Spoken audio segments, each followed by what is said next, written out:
Welcome to RTI live news.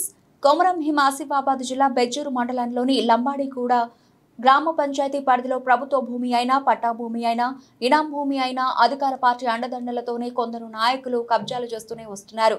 అధికారుల అండదండలతో కొందరు నాయకులు నకిలీ పత్రాలను సృష్టిస్తూ కబ్జాలకు పాల్పడుతున్నారు. కబ్జాల భాగోతం ఆర్టీఐ ద్వారా వెలుగులోకి రావడంతో ప్రజలు ఆశ్చర్యపోతున్నారు. కబ్జాలు చేస్తూ ఎలాంటి అనుమతులు లేకుండా అక్రమ ఇంటి నిర్మాణాలు కూడా చేపడుతున్నారు.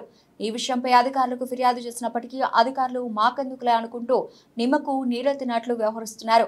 బినామీ పత్రాలను సృష్టిస్తూ ఎలాంటి అనుమతులు లేకుండా ఇంటి నిర్మాణాలు చేపడుతున్న అక్రమార్కులపై చర్యలు తీసుకోవాలని మండల ప్రజలు శుక్రవారం తెలియజేశారు.